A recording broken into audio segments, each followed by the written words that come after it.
Hello, अस्सलाम वालेकुम बच्चों। क्या हाल है? आप सबके खैरियत से हैं? ठीक ठाक हैं? बेटा, आज का जो टॉपिक है हमारा वो सोल्यूशन ऑफ बिजनेस मैट्रिक्स का पेपर है जो मैंने आप लोगों को सॉल्व करने को दिया था। और उसमें जो आपने कॉमन मिस्टेक्स की हैं वो मैं आपको डिस्कस कर रहा हूँ कि जितने भी पेपर मैंने आपको दिए हैं, चाहे वो एक दफ़ा हो, दो दफ़ा हो, तीन दफ़ा हो, तो उसमें आपकी कॉमन मिस्टेक्स क्या है, मैं उन क्वेश्चंस को मैंने पिक किया है जो यहाँ पे आपकी कॉमन मिस्टेक्स थी। ठीक है, तो उसको सॉल्व करने जा रहे हैं। तो सबसे पहले रीड करते हैं क्वेश्चन नंबर आपका 1। इसमें आप सबसे पहले ये देखिए कि आपने प्रॉब्लम क्या की है। वन, आपके पास कैटेगरी कितनी है। मैंने आपको हमेशा कहा था ये बात, हमेशा जब भी क्वेश्चन करते हैं तो हम इस क्वेश्चन को नहीं डिसाइड करते हैं कि कितनी चीजें क्वेश्चन के अंदर इन्वॉल्व है। तो हमने कहा इस क्वेश्चन में कितनी चीजें इन्वॉल्व है। मैन है, आर्स है और डेज है। ठीक है, हमने कहा था जो फर्स्ट हेड होता है वो रिक्वायर्ड पार्ट होता है। रिक्वायर्ड क्या हमारा मैन, तो हमने यहाँ पे हेड बना दिया, किसका? मैन का हेड बना दिया। दूसरा हेड जो होता है, मैंने आपको कहा था मैन पावर और डे, आपका जो टाइम फैक्टर है वो आमने सामने होना चाहिए, एक साथ होना चाहिए। तो अगर ऐसा है तो आपको काम करने में आसानी होती है। तो देखें यहाँ पे मैन के अगेंस्ट जो है ये आर्स है और क्या है, डेज है। मैन के साथ जो आर और डेज हैं, ये आर और डेज, ये दोनों टाइम फैक्टर है ना, ये दोनों टाइम फैक्टर है। तो इसका मतलब आप इसके साथ कुछ भी लिखें, कोई मसला नहीं। तो इसका मतलब यहाँ पे क्या आ गया, आर्स आ गया, और यहाँ पे क्या आ गया, इसका डेज आ गया। तो बेटा अब इसको सॉल्व करते हैं, डिस्ट्रीब्यूट करते हैं वैल्यू को। हमने कहा 195 मैन है, आर्ट्स कितना है, 10 है, और डेज कितना है, 20 है। ठीक है, मैन रिक्वायर्ड है आपको, और आर्ट्स जो है वो आपके पास 10 है, और डेज जो है वो आपके पास 20 है।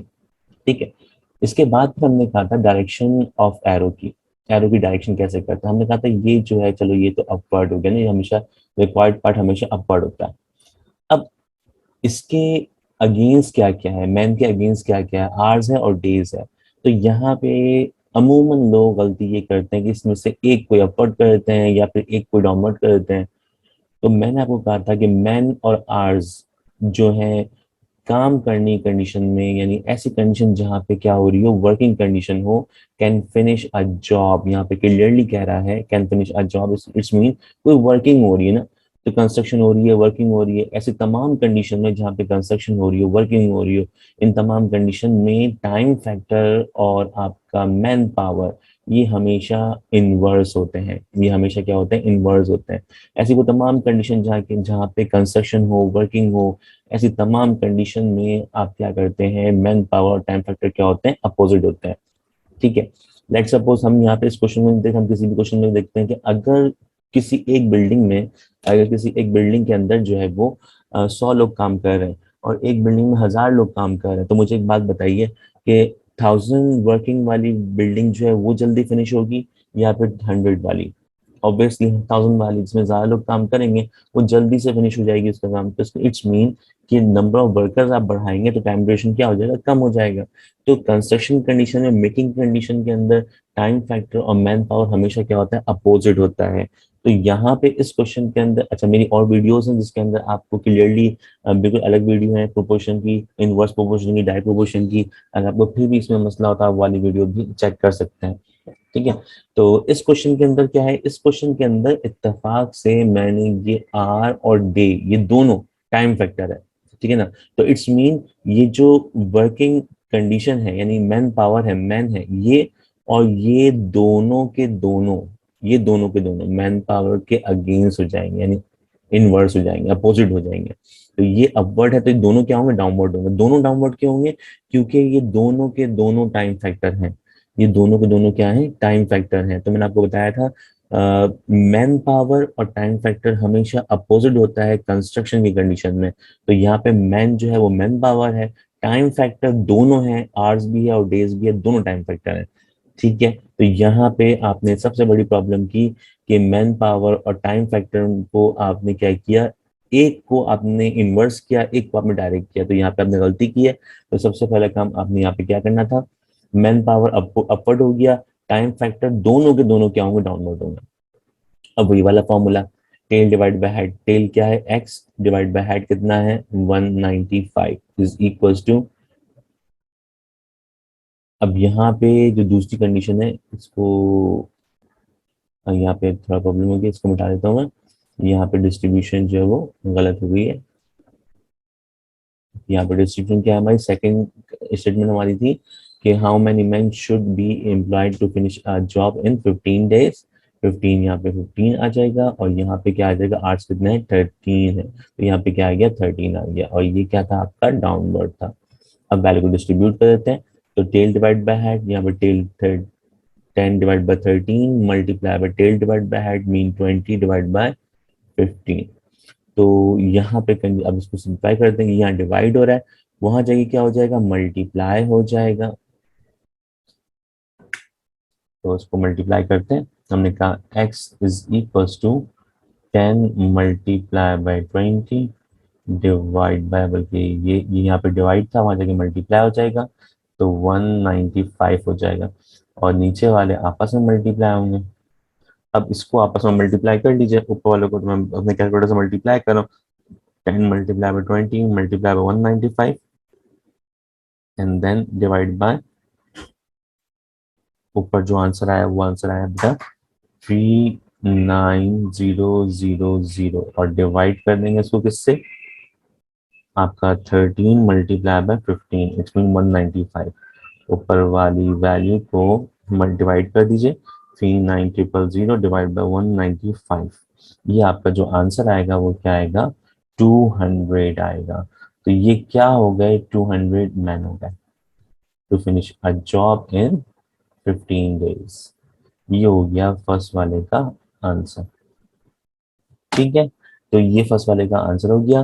तो इसमें सबसे बड़ी प्रॉब्लम जो आपने की थी वो क्या की थी, आपने मैन और आवर्स को डायरेक्ट कर दिया था, या फिर मैन और डेज को डायरेक्ट कर दिया था, और किसी एक को इन्वर्स किया था। जबकि यहाँ पे कंडीशन क्या है कि मैन और ये दोनों के दोनों क्या है, टाइम फैक्टर है। ये दोनों के दोनों क्या है, टाइम फैक्टर है। मैन और टाइम फैक्टर हमेशा अपोजिट होते हैं, तो मैन अपवर्ड हुआ तो ये दोनों के दोनों क्या होंगे, डाउनवर्ड होंगे। ये इसका मेन कॉन्सेप्ट था इस क्वेश्चन का। ठीक हो गया, क्लियर ना। Next question. अब इस क्वेश्चन में क्या है, इस क्वेश्चन में आपसे कहता है radio was sold for rupees कितना है, 15600। ये क्या है, इसकी सेलिंग प्राइस है, इट्स मीन ये हो गई इसकी सेलिंग प्राइस कितनी है, 15600। कहता है if the ratio ratio of the selling price to the cost price. अब यहाँ पे याद रखिएगा रेशो की बात हो रही है, और किसके रेशो की बात हो रही है, प्राइस टू कॉस्ट ना, price selling to cost price है। तो सेलिंग टू कॉस्ट है, तो mean selling price to cost price is 5:4। 5:4 it's mean मैं इसको लिख सकता हूँ, इसको मैं लिख सकता हूँ, क्या लिख सकता हूँ, सेलिंग प्राइस, क्योंकि रेशियो को डिवाइड फॉर्म में लिखते हैं, cost price is equal to 5/4।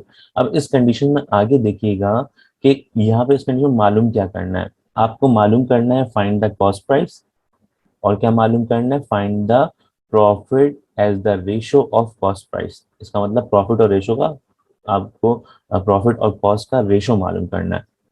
तो कंडीशन में हमारे पास ये गिवन थी कि सेलिंग प्राइस जो है वो हमारे पास 15,600 थी। Selling price to cost price का जो रेशियो है वो आपको मालूम है कितना, 5:4 है। मैंने क्या कर दिया, इस रेशियो को डिवाइड की फॉर्म में लिख दिया, selling price to cost price is equal to 5/4। अब यहाँ पे क्या कर रहा हूँ मैं, सेलिंग प्राइस की जो वैल्यू है 15,600, इसकी जगह पे इसकी वैल्यू आ जाएगी। इसका मतलब ये हो गया आपके पास सेलिंग प्राइस की जगह पे सेलिंग प्राइस की वैल्यू कितनी है, 15600 डिवाइड बाय कॉस्ट प्राइस, अपनी पोजीशन पे ऐसे ही रहा, 5/4। अब यहाँ पे मुझे बताइए कि इन तमाम कंडीशन के अंदर सिर्फ और सिर्फ एक वेरिएबल है, कौन सा, कॉस्ट प्राइस। तो यहाँ पे हम क्या कर देंगे, कॉस्ट प्राइस मालूम कर लेंगे यहाँ से। तो कॉस्ट प्राइस पता लगेगी, कैसे पता लगेगी हमारे पास,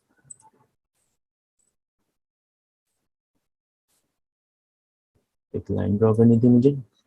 अब जो है वो क्या हो जाएगा आपके पास, आ, ये कॉस्ट प्राइस है डिवाइड हो रही है, वहां जगह मल्टीप्लाई, तो इट्स मीन ये हो जाएगा 15, ये हो जाएगा 15600 इज इक्वल्स टू, ये 5 से कॉस्ट प्राइस वहां जाके क्या हो गया, मल्टीप्लाई हो गया, डिवाइड बाय 4। तो ये कॉस्ट प्राइस यहाँ पे डिवाइड थी, वहां जाके क्या हो गई, मल्टीप्लाई हो गया, एंड डिवाइड बाय 4। अब ये 4 यहाँ पे डिवाइड हो रहा है, वहां जाके क्या हो जाएगा, मल्टीप्लाई हो जाएगा, इट्स मीन 4 मल्टीप्लाई बाय 15600। ये 5 कॉस्ट प्राइस से मल्टीप्लाई है, वहां जाके क्या हो जाएगा, डिवाइड हो जाएगा, और यहाँ पे क्या बचेगा, आपकी कॉस्ट प्राइस होगा। तो इट्स मीन अब मैं इनको क्या करूँ, 4 multiply by 15,600 and divide by 5 कर रहा हूँ कैलकुलेटर से। आप भी अपने पास कैलकुलेटर में कर लीजिए, 15600 एंड देन डिवाइड बाय 5। इसकी टोटल प्राइस जो आई है, कॉस्ट प्राइस, वो कितनी आई है, वो आई है 12480। ये इसकी कॉस्ट प्राइस आ गई। ठीक हो गया, तो यहाँ तक तो उसकी क्या आ गई, कॉस्ट प्राइस आ गई। क्वेश्चन में प्रॉफिट भी मांगा है। अब पहली रिक्वायरमेंट क्या थी, what was the cost price of the radio. It's mean cost price मालूम करनी थी, we have done to calculate the cost price of the radio. Now we find the profit. तो प्रॉफिट का फॉर्मूला क्या था हमारे पास, प्रॉफिट की कंडीशन में प्रॉफिट का फॉर्मूला क्या था हमारे पास। तो प्रॉफिट का फॉर्मूला था, profit is equals to selling price minus cost price. अब क्या करें, सेलिंग प्राइस की जगह पे सेलिंग प्राइस की वैल्यू पुट करेंगे और कॉस्ट प्राइस की जगह पे कॉस्ट प्राइस की वैल्यू पुट करेंगे। ठीक है, तो सेलिंग प्राइस की जगह पे सेलिंग प्राइस आ जाएगा, कॉस्ट प्राइस की जगह कॉस्ट प्राइस आ जाएगा। ये प्रॉफिट जो है ऐसे ही रहा, is equals to selling price की जगह पे क्या आ जाएगा, सेलिंग प्राइस की वैल्यू कितनी है, 15600 है। और कॉस्ट प्राइस की जगह पे कॉस्ट प्राइस की वैल्यू कितनी है, 12480। इन दोनों को माइनस कर दीजिए, आपका आंसर डन हो जाएगा। बल्कि इसके बाद रेशियो मालूम करना होगा हमें। यहाँ जो हमने आंसर निकाला वो कितना आया, 3120, 3120। ठीक है, ये क्या आ गया हमारा, ये हमारा प्रॉफिट आ गया। ठीक है, अब हमें मालूम क्या करना था, हमें मालूम करना था प्रॉफिट एंड कॉस्ट प्राइस का रेशो। तो हमने कहा प्रॉफिट रेशो कॉस्ट प्राइस।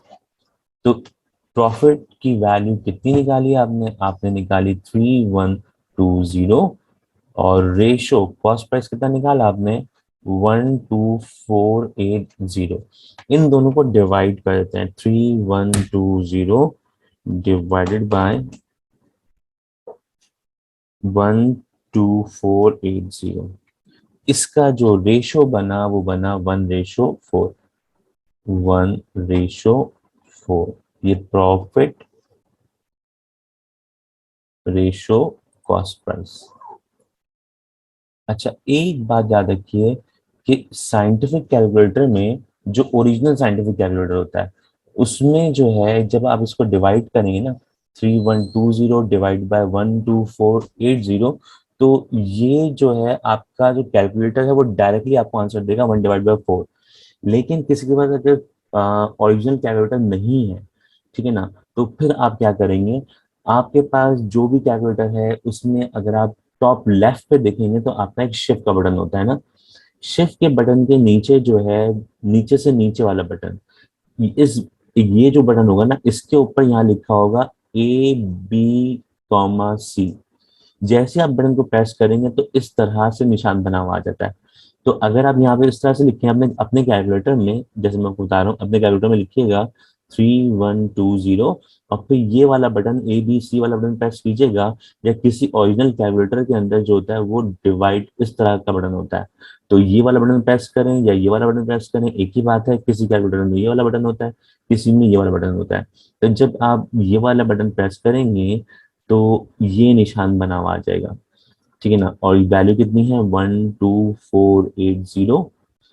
बार रिपीट कर रहा हूं मैं, 3120, देन प्रेस ABC का बटन प्रेस करेंगे तो ये निशान बना हुआ आ जाएगा, फिर देन 12480। तो आपके कैलकुलेटर में इस तरह से बना हुआ आ रहा होगा। That's mean 1:4। ये शो कर रहा है क्या, 1:4 को। ठीक है, तो आपको मैंने ओरिजिनल कैलकुलेटर में बता दिया, और मैंने आपको जो लोकल चाइना का कैलकुलेटर आता है उसमें भी मैंने आपको ये बता दिया कि किस तरीके से आप अपने कैलकुलेटर से इसको फाइंड आउट कर सकते हैं। Got it. आई होप ये दोनों क्वेश्चंस आपको क्लियर हुए होंगे। तो मुझे बताइएगा इसका फीडबैक अगर आपको क्वेश्चन क्लियर है तो। नाउ इसके बाद जो है part number 3 and part number 4, इसको हम नेक्स्ट वीडियो में करते हैं या फिर इसी वीडियो में कंटिन्यू कर लेते हैं। तो क्वेश्चन पढ़ लेते हैं, क्या है क्वेश्चन हमारे पास। A shopkeeper sells an article for rupees 2550 at a loss of 15%. What should be the selling price of the article to get a profit of 12%? अब देखिए यहाँ पर डबल प्रॉफिट, डबल परसेंटेज आ रही है। ऐसा क्वेश्चन जिसके अंदर डबल परसेंटेज आए या सिंगल परसेंटेज भी आए, तो आप उस क्वेश्चन को किस तरीके से करेंगे? तो इस क्वेश्चन को करने का जो पैटर्न था वो क्या था हमारे पास? वो था कि a shopkeeper sells an article, it's mean this price is the selling price of the article. तो selling price of article is 2550 and then at a loss of 15%, it's mean आपको ये क्या गिवन है? आपको ये लॉस की percentage given है कितनी? 15%। अच्छा, जो बच्चे इस वीडियो को पहली बार देख रहे हैं तो काइंडली मेरी एक और वीडियो पहले आई हुई है, आप मेरे ही चैनल पे है। इसमें प्रॉफिट लॉस का जो रेशियो है वो भी, उसकी भी एक वीडियो है। प्रॉफिट की कंडीशन में, लॉस की कंडीशन के अंदर परसेंटेज है, सिंगल परसेंटेज है, डबल परसेंटेज है। अगर ये क्वेश्चन आपको समझ में ना आए तो आप एक काम कीजिएगा, पहले वो वाली वीडियो देखिएगा। कि यहाँ पे तो मैं एक पूरा पेपर सॉल्व कर रहा हूँ, एक इंडिविजुअल वीडियो एक पर्टिकुलर टॉपिक की वो बिल्कुल अलग बनेगी। अगर आप चाहें तो इस वीडियो को भी देख सकते हैं अगर इस क्वेश्चन में आपको प्रॉब्लम हो रही हो। तो मैं ये क्वेश्चन दोबारा रिपीट करता हूँ। मैंने कहा selling price of the article is 2550 and the loss of 15%. So the selling price of the article is 2550 and the percentage of loss is 15%. तो हमने एक बात की थी यहाँ पे कि ये है आपकी, देखो कंडीशन क्या है, 2550 पे सेल करने पे इसको लॉस हुआ है कितना? 15% का। आगे क्या कहता है? What should be the selling price? बताओ, सेलिंग प्राइस बताओ to get a profit of 12%। कितने का सेल करें कि हमें प्रॉफिट जो हो वो कितना हो? 12% का हो। ऊपर वाले सिनेरियो में जो लॉस आ रहा है वो 15% का है। अब कोई भी शॉपकीपर ऐसा नहीं होगा जो अपने आर्टिकल को लॉस में ही बेचना चाहे, तो अपना टारगेट बनाता है कि हमें कितने में बेचना चाहिए, हमें इतना परसेंट प्रॉफिट हो। तो ऐसे क्वेश्चंस के लिए हम ये वाली टेक्निक अप्लाई करते हैं। अब एक बात याद रखिए, मैंने आपको पहले भी बताया था कि अगर कॉस्ट प्राइस मालूम करनी है तो सेलिंग प्राइस आपको मालूम होनी चाहिए, और अगर सेलिंग प्राइस मालूम करनी है तो कॉस्ट प्राइस मालूम होनी चाहिए। तो ऊपर वाली कंडीशन में यहाँ पे सेलिंग प्राइस दी हुई है, नीचे वाली कंडीशन में यहाँ भी सेलिंग प्राइस गिवन है, तो हमें कॉस्ट प्राइस तो कहीं पता ही नहीं है। तो सबसे पहले हम क्या करेंगे? कॉस्ट प्राइस मालूम करेंगे। तो हमारा जो मेन टारगेट है वो स्टार्ट कहाँ से हो रहा है? वो यहाँ से स्टार्ट हो रहा है। What should be the selling price, ये हमारा मेन टारगेट है। तो इसकी सेलिंग प्राइस मालूम करने के लिए मुझे कॉस्ट प्राइस मालूम होनी चाहिए। तो कॉस्ट प्राइस सबसे पहले मालूम करेंगे, देन उसके बाद फिर हमारी जो रिक्वायरमेंट है वो सेलिंग प्राइस की मालूम करेंगे। तो सेलिंग प्राइस निकालने के लिए कॉस्ट प्राइस का मालूम होना चाहिए, और कॉस्ट प्राइस निकालने के लिए सेलिंग प्राइस को मालूम होना चाहिए। ठीक है, तो अब सबसे पहले स्टार्ट करने वाला क्वेश्चन। अच्छा, दूसरी बात, जो भी लॉस होता है, जो भी प्रॉफिट होता है, वो डिपेंड करता है कॉस्ट प्राइस पे। तो मैंने इस क्वेश्चन को पहले इंडिविजुअली अलग अलग सॉल्व किया हुआ है। वो कैसे सॉल्व करते थे? हमने कहा था लॉस हो प्रॉफिट हो, यहाँ पे प्रॉफिट आए लॉस आए वट कुछ भी है, it's depend on cost price. तो इट्स मीन कि 15% ऑफ कॉस्ट प्राइस। क्या हमें कॉस्ट प्राइस मालूम है? नहीं, हमें कॉस्ट प्राइस तो नहीं मालूम। सबसे पहला काम क्या करेंगे? ये साइन ऑफ परसेंटेज को रिमूव करके डिवाइड बाय क्या कर देंगे? 100 कर देंगे। मैथमेटिकली ऑफर कहते हैं मल्टीप्लाई, एंड कॉस्ट प्राइस हमें नहीं मालूम, इसकी जगह पे क्या आ गया हमारे पास? एक्स आ गया। जबकि ये लॉस अपनी पोजीशन पे ऐसे ही रहा। ये हो गया 5 3 जा 15 और ये हो गया 5 20 जा 100। इट्स मीन ये कंडीशन क्या हो गई आपकी? ये कंडीशन हो गई बेटा 3x डिवाइड बाय 20। ये 5 3 जा हो गया इन 5 20 जा। तो ये सिंप्लीफाई करके लॉस की कंडीशन क्या बनी हमारे पास? हमारे पास बनी 3x/20। अब कंडीशन यहाँ पे लॉस है ना, यहाँ पे कंडीशन किसकी है? लॉस की कंडीशन है। अब लॉस की कंडीशन में हम फॉर्मूला लॉस का अप्लाई करेंगे। तो लॉस का फॉर्मूला क्या होता है? प्रॉफिट का जो फॉर्मूला था वो अलग था, एंड कॉस्ट प्राइस का लॉस का फॉर्मूला क्या होगा? अलग होगा। तो लॉस का जो फॉर्मूला था है वो क्या है? Cost price minus selling price. ये आपका लॉस का फॉर्मूला है। तो लॉस अपनी पोजीशन पे ऐसे ही रहा। क्या हमें कॉस्ट प्राइस मालूम है? नहीं। सेलिंग प्राइस मालूम है? बिल्कुल मालूम है। कितनी मालूम है हमें? 2550। अच्छा, अब क्या करेंगे? इस लॉस की जगह पे ये वैल्यू प्लेस कर देंगे, यानी 3x डिवाइड बाय 20, और यहाँ पे ये हो जाएगा x माइनस 2550। ये 20 यहाँ पे डिवाइड हो रहा है, वहां जाएगा क्या हो जाएगा? मल्टीप्लाई। इट्स मीन बचेगा क्या आपके पास? 3x is equals to 20 into x minus 2550। 20 से इस पूरे को कर दीजिए मल्टीप्लाई, तो इसका मतलब ये हो जाएगा 20x, और 20 को मल्टीप्लाई कर दें हम अगर 2550 से, तो ये बन जाएगा 51,000। तो ये हो जाएगा माइनस का 51,000, और ये आपका 3x ऐसे ही है। x जिसमें है उनको एक जगह पे कर दीजिए, यानी 3x ऐसे ही रहा, ये 20x में आ जाएगा, क्या हो जाएगा माइनस का 20x हो जाएगा। ये माइनस का 51,000 अपनी पोजीशन पे ऐसा ही है, इसको हमने मूव नहीं किया है, ठीक है ना, ये पोजीशन ऐसी था। अब 3 - 20 जो है ये कितना हो गया, 3 - 20 जो होता है वो माइनस का 17x हो जाएगा, और ये वाला माइनस का 51,000 अपनी पोजीशन पे ऐसे ही है। माइनस से माइनस कैंसिल हो जाएगा, 51,000 को डिवाइड कर देंगे किससे, 17 से, तो यहाँ पे x की वैल्यू आ गई आपके पास कितनी, 3,000। इट्स मीन ये जो आपके पास आया है ये क्या आया है, ये आपके पास जो आई है वो कॉस्ट प्राइस की वैल्यू आई है। तो cost price of the article is now 3,000। तो ये हमारे पास आंसर आ गया। ये आंसर क्या आया, अभी कॉस्ट प्राइस आई है। क्वेश्चन की रिक्वायरमेंट क्या थी, what should be the selling price of the article to get a profit of 12%। तो इसका मतलब हमारे हमें हमें सेलिंग प्राइस मालूम करनी थी।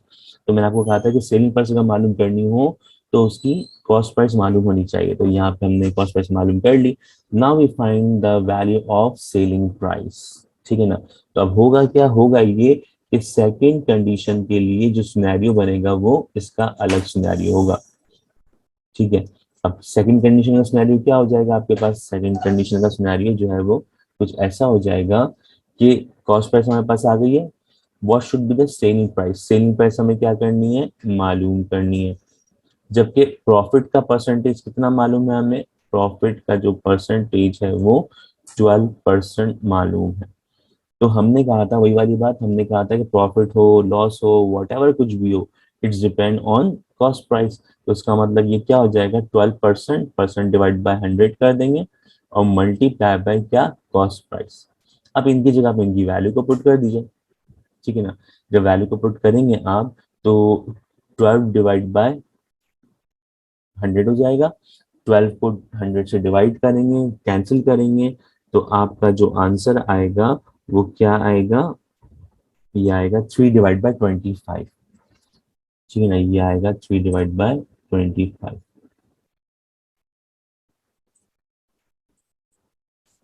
लिखते हैं भी इसको।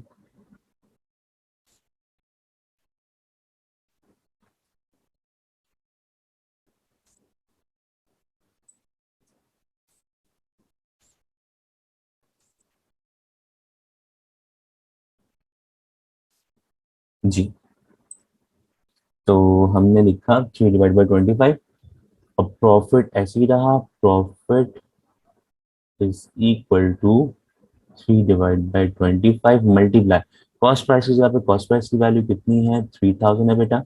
तो अब 3/25 करके मल्टीप्लाई बाय 3,000 कर दीजिए, 3/25 मल्टीप्लाई बाय 3,000। ये साथ साथ मेरे साथ कैलकुलेट कीजिएगा, ताकि आपका आंसर अपने कैलकुलेटर में और मेरे कैलकुलेटर में सेम है। वीडियो को चाहे आप पॉज कर लीजिए, और पॉज करने के बाद जो है अपने कैलकुलेटर में ये पूरी की पूरी वैल्यू निकालिए, ताकि आपकी प्रैक्टिस हो ये। तो ये आ गया आपका प्रॉफिट, कितना प्रॉफिट आया, 360। अब क्या बोला इसने कि सेलिंग प्राइस मालूम करनी थी क्वेश्चन में। तो प्रॉफिट का मेन फॉर्मूला क्या था हमारे पास, प्रॉफिट का फॉर्मूला था selling price minus cost price. अब यहाँ से मालूम क्या करना है, सेलिंग प्राइस मालूम करनी है, तो कॉस्ट प्राइस यहाँ पे माइनस हो जाएगा, क्या हो जाएगा, प्लस हो जाएगा। तो यही जो फॉर्मूला है वो सेलिंग प्राइस के लिए क्या बन जाएगा, ये बन जाएगा प्रॉफिट प्लस कॉस्ट प्राइस। तो प्रॉफिट कितना है आपके पास, प्रॉफिट हमारे पास है 360 का, एंड कॉस्ट प्राइस जो आपने मालूम की थी वो कितनी थी, 3,000 थी। तो ये आ गया 3,000। तो सेलिंग प्राइस हमारे पास आ गई 3,360। ये हो गया हमारा आंसर, कंप्लीट आंसर।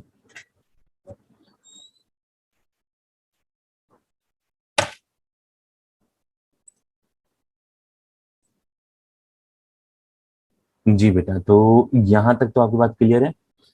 अब देखें, इस क्वेश्चन में बच्चों को प्रॉब्लम थी, ठीक है ना। अच्छा, इस वाले क्वेश्चन की बात करते हैं। For the quadratic equation -5x² ये स्क्वायर है, +2h+3। तो ये टॉपिक जो है वो क्वाड्रेटिक इक्वेशन का, जिसके अंदर पैराबोला की डायरेक्शन थी, वर्टेक्स था और रूट था।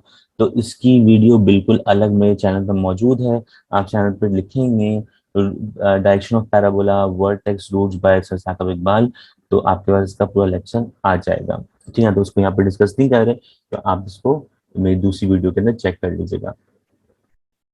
फिर भी कोई प्रॉब्लम हो तो आप मुझसे पूछ सकते हैं। यहाँ पर बाइनरी की जो कंडीशन है वो एडिशन की, सब्ट्रैक्शन की, मल्टीप्लिकेशन की, डिवीजन की, इसकी भी वीडियो चैनल पे अपलोडेड है। आप यहाँ पर उसमें भी आप लिखेंगे कि addition, subtraction, division, multiplication, binary number by sir Saqib Iqbal, उसकी वीडियो आ जाएगी। अभी जो मैं वीडियो डिस्कस कर रहा हूँ ये इसलिए कर रहा हूँ कि ये जो बच्चों को कॉमन प्रॉब्लम थी उस टॉपिक को हम डिस्कस कर रहे हैं। तो जो कॉमन मिस्टेक होती है उसको डिस्कस कर रहे हैं, ताकि जो है वो आपकी प्रॉब्लम खत्म हो जाए। जिसमें प्रॉब्लम नहीं है उसको यहाँ पे वो डिस्कस नहीं कर रहे। ठीक है जी भाई, ये एक क्वेश्चन था जो ऊपर आपका था, a couple want to save enough money. Most of the student, मैं कहूंगा 90% स्टूडेंट्स ने इसमें गलती की है। 90% उसने गलती की है। अच्छा, पास पेपर का ये रूटीन नहीं है, इसलिए आप सिर्फ समझिए कि ये पास पेपर में सेक्शन बी में आया हुआ है, तो ये सवाल ऐसे ही होगा जैसा कि आम क्वेश्चन होता है। तो जरा क्वेश्चन को पढ़ते हैं, फिर इस क्वेश्चन के अंदर हम की पॉइंट निकालते हैं कि की पॉइंट्स क्या क्या हैं। क्वेश्चन में कहता है कि a couple want to save enough money to start their business. ठीक है ना, तो इसके अंदर तो कहीं पर भी कोई ऐसी बात नहीं आ रही कि आपसे कहा जाए कि ये टॉपिक कौन सा है। आगे पढ़ते हैं। If they deposit ₹40,000 at the end of 3 months, ये क्या है? ये क्या है? यहाँ पे कह रहा है 40,000 at the end of 3 months। मैं आगे पढ़ता हूँ ताकि तब तक आप सोचिए ये क्या चीज हो सकती है। Into a fund that earns interest at the rate of 11% compounded quarterly, what will be the amount of fund after 3 years? ठीक है, तो आपने इस क्वेश्चन को आइडेंटिफाई किया था। क्वेश्चन का क्या होना चाहिए? कम दो टॉपिक हो सकते हैं, या तो कंपाउंड इंटरेस्ट हो सकता है, या फिर ये क्या हो सकता है, एनयुटी हो सकता है। ठीक है ना। आप में से 90% लोगों ने इसको कंपाउंड इंटरेस्ट किया, क्योंकि ये सेक्शन बी में आया हुआ है और आपने रटा हुआ था कि हाँ भाई ये सेक्शन बी में जो भी सवाल आएगा वो कंपाउंड इंटरेस्ट का सवाल होगा, जबकि ये कंपाउंड इंटरेस्ट का सवाल नहीं है। मैंने बहुत फोकसली आपको एक बात बताई थी कि अगर जो भी इन्वेस्टमेंट है, अगर वो इन्वेस्टमेंट पूरे टाइम ड्यूरेशन में, यानी यहाँ पे लिखा हुआ था 3 इयर्स, टोटल टाइम ड्यूरेशन क्या है, 3 इयर्स है। अगर इन 3 साल में एक मर्तबा इन्वेस्टमेंट होती है तो वो टॉपिक कंपाउंड इंटरेस्ट का होता है, कंपाउंड अमाउंट का होता है। लेकिन अगर इस पूरे टाइम ड्यूरेशन में जो भी डिपॉजिटेड अमाउंट है वो एक से ज्यादा मर्तबा हुई है, तो वो टॉपिक एन्युटी का होता है। याद कीजिए, मैंने आपको ये बात बताई थी कि अगर जो भी इन्वेस्टमेंट है अगर पूरे टाइम ड्यूरेशन में एक दफा हो रही है, तो इसका मतलब ये हुआ कि वो टॉपिक कंपाउंड अमाउंट का था। मैंने आपको दो कॉलम बनवाए थे, लेफ्ट हैंड साइड पे कंपाउंड अमाउंट का टॉपिक लिखा था, राइट हैंड साइड पे एन्युटी का टॉपिक लिखा था। और उसमें मैंने आपको बताई थी ये बात, अगर पूरे टेन्योर में आपके पास एक दफा इन्वेस्टमेंट हो रही है तो वो कंपाउंड अमाउंट है, और अगर एक से ज्यादा मर्तबा हो रही है तो वो टॉपिक कंपाउंड अमाउंट नहीं है, वो टॉपिक एन्युटी का हो जाएगा। तो अब यहाँ पे वो बात तो कंफ्यूजन क्लियर खत्म हो गई। अब यहाँ पे क्वेश्चन में क्या आया था भाई, 40,000 जो है वो क्या कर रहा है, at the end of 3 months, हर 3 महीने बाद वो 40,000 रुपए जमा करवा रहा है। तो क्या 3 साल में एक मरतबा जमा करवाया? नहीं, 3 साल में एक दफा उसने इन्वेस्ट नहीं किया। लिखा हुआ है, क्लियरली लिखा हुआ है यहाँ पे आपके पास कि at the end of 3 months। ठीक है ना, at the end of 3 months, तो हर 3 महीने बाद इन्वेस्ट कर रहा है। तो साल में कितनी मरतबा इन्वेस्ट किया? 4 मरतबा किया। 3 साल में कितनी मरतबा किया? 4 3 12 हो गया। तो 12 मरतबा इसने इन्वेस्टमेंट की है। तो क्या ये टॉपिक कंपाउंड अमाउंट का है? नहीं, ये टॉपिक कंपाउंड अमाउंट का नहीं है बेटा, ये टॉपिक एनविटी का है। आप में से 90% लोगों ने इस क्वेश्चन को एनविटी नहीं कंपाउंड अमाउंट से किया है। तो बेटा ये कंपाउंड अमाउंट का टॉपिक नहीं है, ये कंपाउंड इंटरेस्ट का टॉपिक नहीं है, ये आपका एनविटी का टॉपिक है। तो यहाँ पे एनविटी का फॉर्मूला अप्लाई करेंगे आप। तो एनविटी का जो फॉर्मूला था वो क्या है, ये फॉर्मूला था आपका 1 + r⁴ n - 1 / ये फॉर्मूला था। इस फॉर्मूले से आप इसको सॉल्व करोगे, ठीक है ना।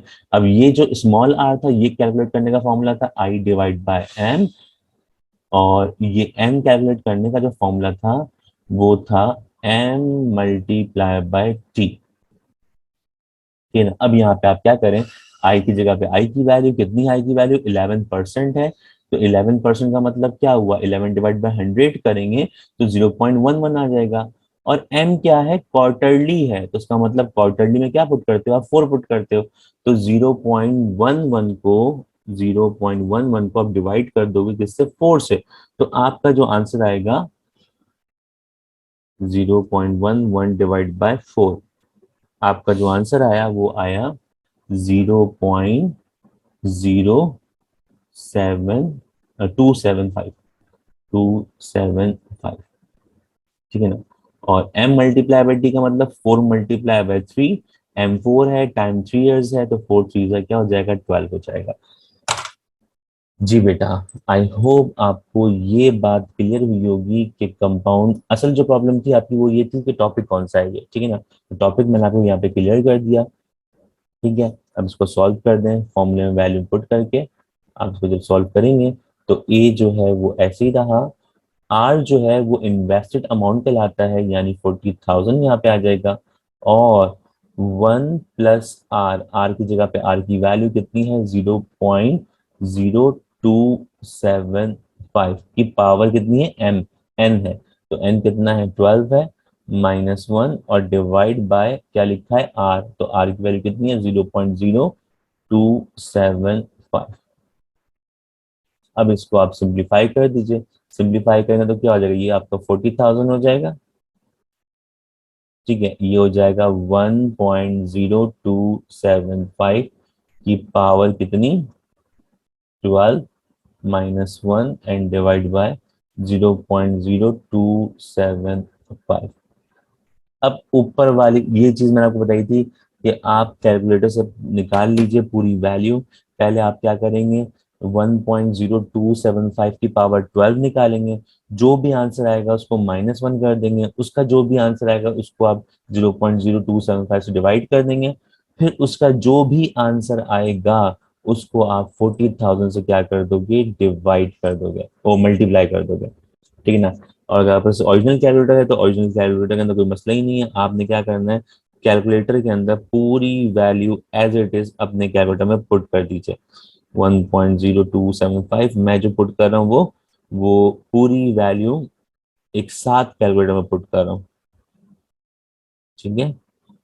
ये गया -1 और फिर नीचे आ जाएगा 0.0275। ये मैंने पूरी वैल्यू पुट कर दी, 40,000 मल्टीप्लाई बाय 1.0275 की पावर जो है वो 12 है, पावर जो है वो 12 है, -1 है एंड देन डिवाइड बाय 0.0275 है। और फिर ब्रैकेट को बंद किया। इसका जो टोटल आंसर आ रहा है वो अमाउंट का आ रहा है बेटा, अमाउंट का जो टोटल आंसर आ रहा है वो 559685। 0.4 है तो राउंड ऑफ करके आपकी वैल्यू यही रही। तो ये हो गया आपका कंप्लीट आंसर, ये हो गया आपका कंप्लीट आंसर। आई होप कि आपको समझ में आया होगा कि ये कंपाउंड अमाउंट नहीं है, ये एनबीटी का टॉपिक है।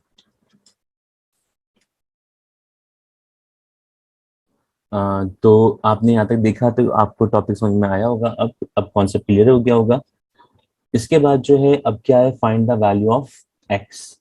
इस पूरे में से हमें क्या करना है, एक्स की वैल्यू फाइंड आउट करनी है। तो ये एक क्वेश्चन था जिसके अंदर कुछ बच्चों का जो है वो क्वेरीज थी कि ये प्रॉब्लम कर रहे हैं इनको, तो ये सॉल्व करते हैं। तो डिटर्मिनेंट को हम कैसे सॉल्व करते थे, इन तीन नंबर को हम क्या करते हैं, बारी बारी बाहर निकालते हैं। तो जस्ट लाइक यहाँ पे 3 है तो इसको बाहर निकाला तो इसकी रॉ और कॉलम क्या हो जाएगा, कैंसिल हो जाएगा, तो ये 4 वैल्यू बचेंगी, तो इसको हमने क्या कर दिया, यहाँ पे कॉपी कर दिया, यानी 3 4 1 0। ठीक है, ये रॉ और कॉलम क्या हो गया, कैंसिल। फिर आप क्या करेंगे, फिर साइन आता है कि इसका इसका प्लस होता है, इसका माइनस होता है, इसका प्लस होता है। पहली वैल्यू प्लस में बाहर निकलती है, दूसरी वैल्यू माइनस में बाहर निकलती है, और तीसरी वैल्यू प्लस में बाहर निकलती है। सेकंड वैल्यू -1 बाहर निकली, तो इससे रिलेटेड इस वन, ये वन किस रो में है, फर्स्ट रो में है, ये वन किस कॉलम में है, सेकंड कॉलम में, तो इसकी रो और कॉलम क्या हो गया, कैंसिल। अब हमारे पास 4 वैल्यू बची, 4 वैल्यू क्या बची, -1, x और 4 और 0। ये 4 वैल्यू क्या कर दी हमने, यहाँ पे कॉपी कर दी। ठीक है, इसके बाद फिर आपने कहा कि थर्ड वैल्यू बाहर निकली, थर्ड वैल्यू क्या बाहर निकली, x बाहर निकली।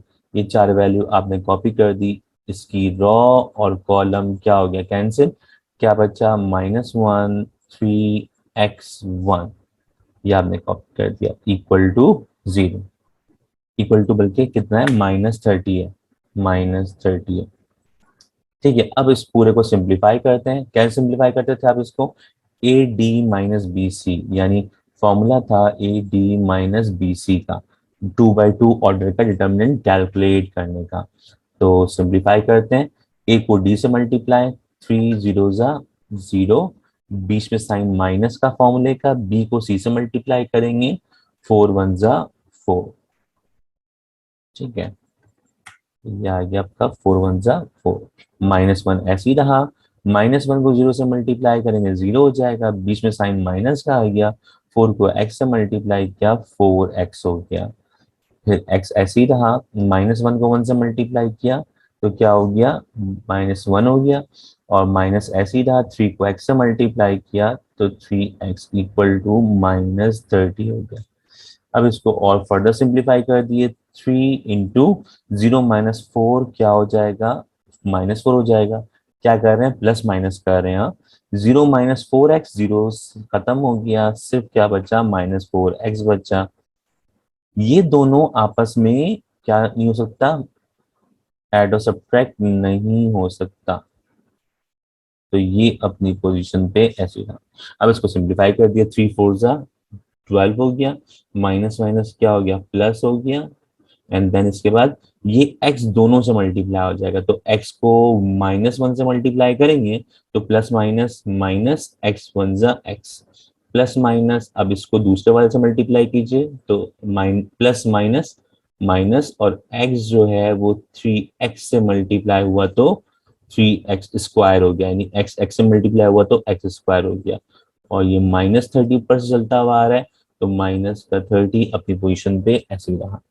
ठीक है ना, अब इसको और सिंप्लीफाई कीजिए, -3x² अरेंज कर दो, -3x² ऐसे ही रहा, और फिर इन दोनों को प्लस माइनस, क्योंकि x वाले आपस में क्या हो रहे हैं, प्लस माइनस हो रहे हैं, 4x - x क्या हो जाएगा, प्लस का 3x हो जाएगा, और माइनस का 12 अपनी पोजीशन पे ऐसे ही है।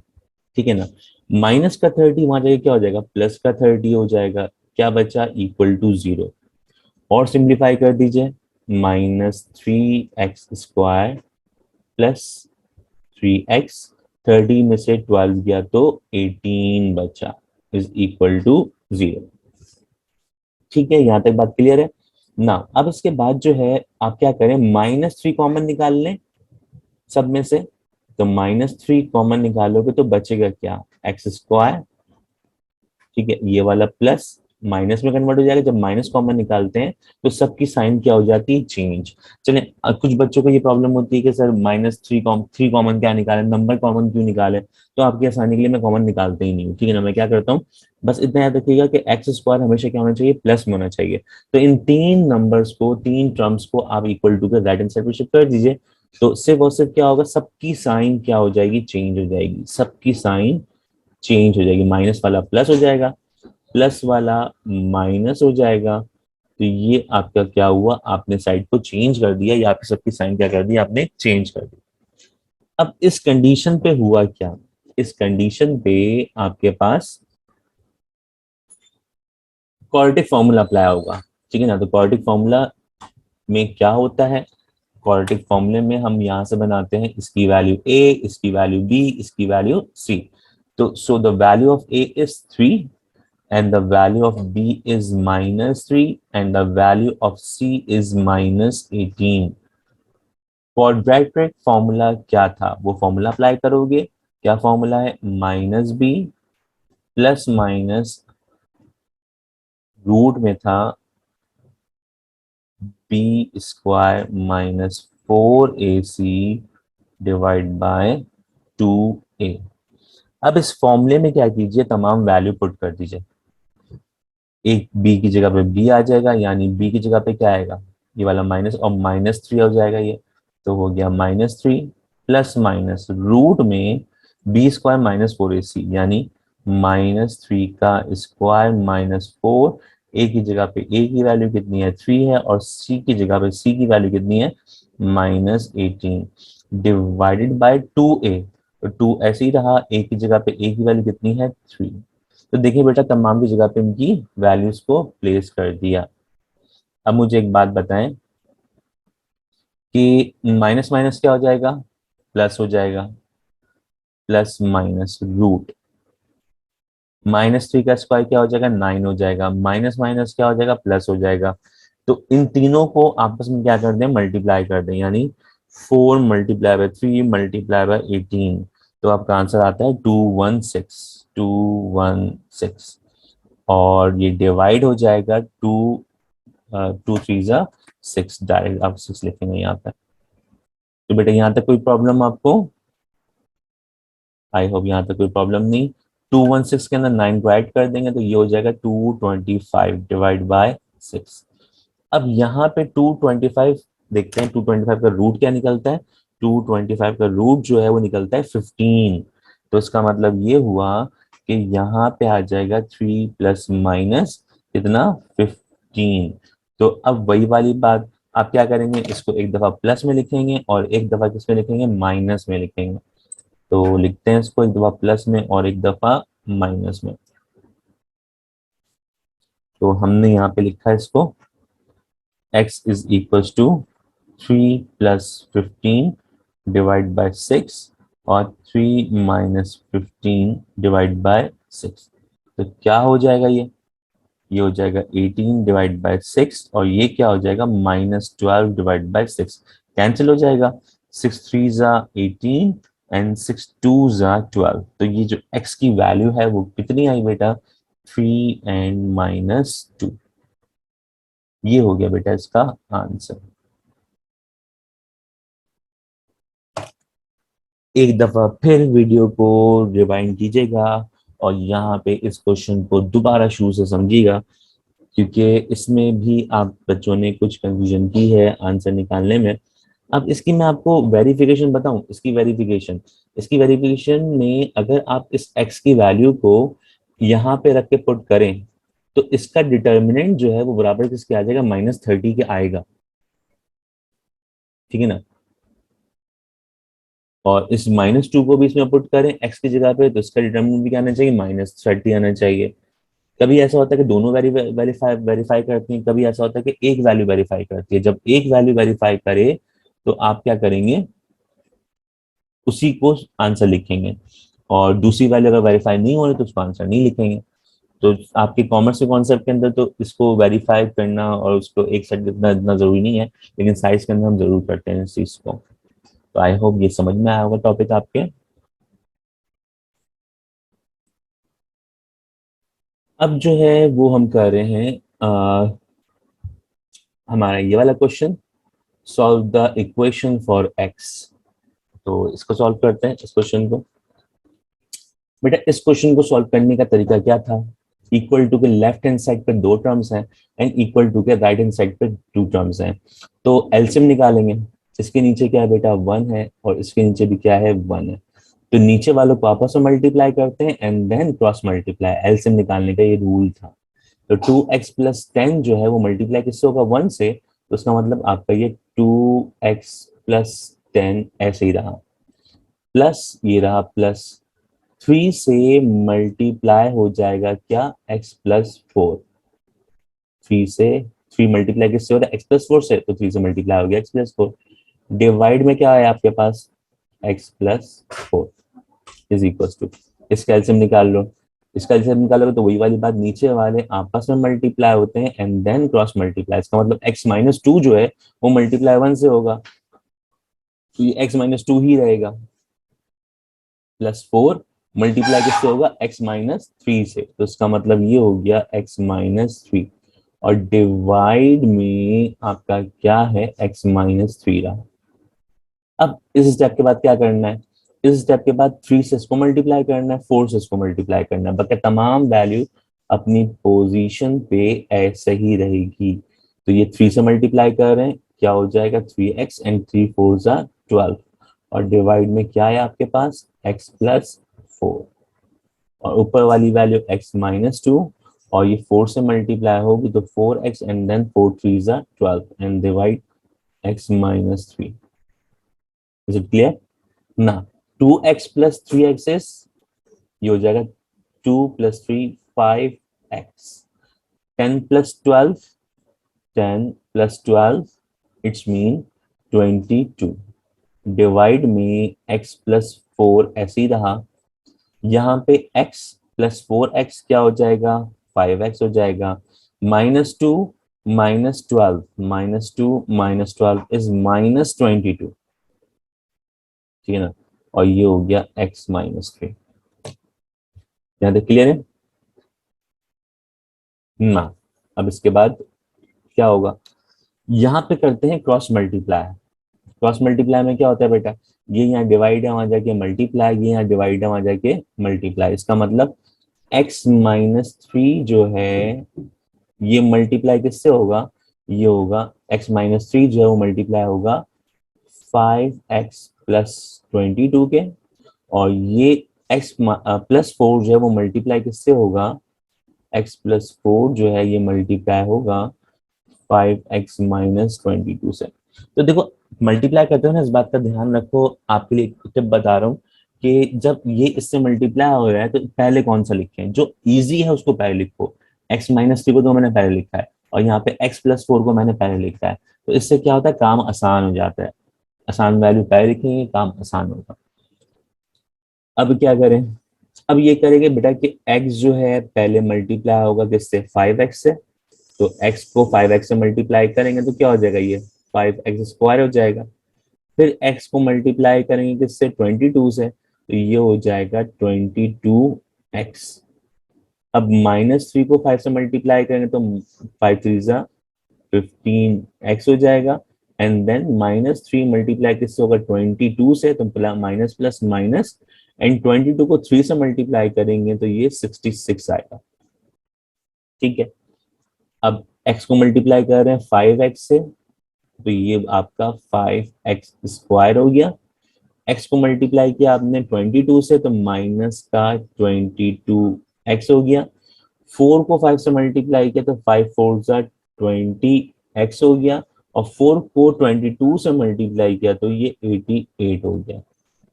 यहाँ तक बात क्लियर है बेटा, एक दफा आप गौर से जरूर देख लीजिएगा इसको कि यहाँ तक क्लियर है, जो भी प्रॉब्लम हो आप उससे बाद में डिस्कस कर सकते हैं, ठीक है ना।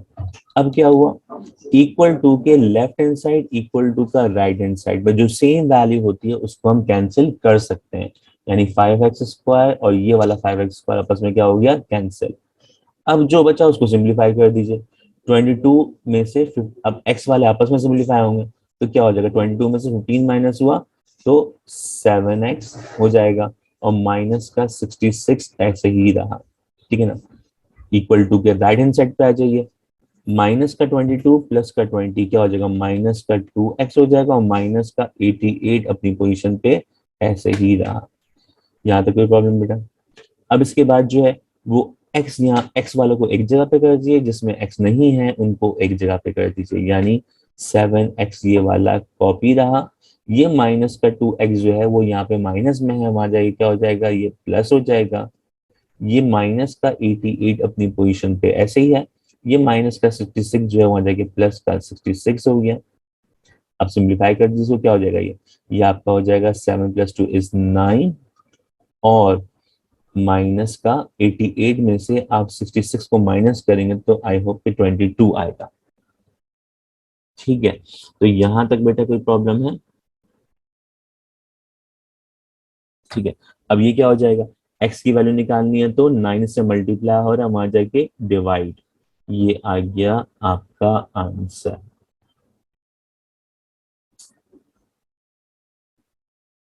ये हो गया टोटल पूरा आपका आंसर हो गया।